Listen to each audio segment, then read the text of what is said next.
Ang tawag namin sa ulam na to sa Kapampangan, sisig din. Sisig, puso ng saging. Para sa amin, ito na nga yung pinakamasarap na pagkakaluto ng puso ng saging. Unang gagawin natin dito, ihanda muna ang puso ng saging. 3 araw na buhat nang mabili ko to. Pero yan sariwa pa rin. Ang presyo nga pala nito dito sa amin, 35 Hong Kong dollars. Nasa 260 pesos sa pera natin. Babalatan ko na to. Tanggalin yung matitigas na parte.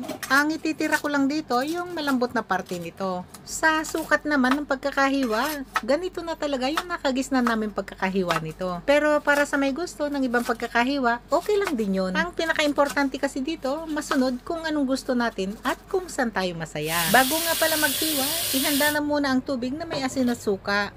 At matapos haluing mabuti, ilagay na yung mga nahiwang puso ng saging. Matapos ngang balatan, ito na lang yung natira dito. Lamas-lamasin lang ito mabuti hanggang sa mapalabas na lahat ng dagta nito. Dahil nga sa 3 araw na buhat ng mabili ko to, kaya hindi na rin ito masyado madagta. Noong kabibili ko pa nga lang nito, naku may ilang araw.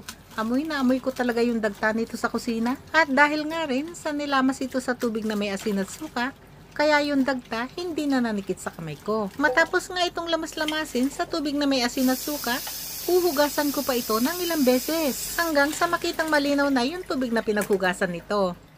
Ngayon, pwede na maggisa. Karne ng baboy yung ginamit ko dito.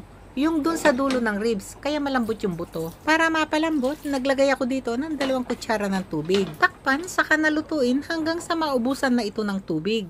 Gamit dito yung medium setting ng apoy. Ngayong wala na nga itong tubig, halu-haluin lang saglit. At dahil nga sa hindi ito nagmantika, kaya maglalagay na ako dito ng mantika. Gisa-gisahin lang ang karne ng mga nasa 1 minuto. Yan, amoy ko na yung bango ng karne. Ilagay na ang bawang. Masarap dito, dapat tostado yung pagkakaluto ng bawang. Pwede nang ilagay ang maliliit na sibuyas, pati na rin siling labuyo. Patuloy lang ito lutuin.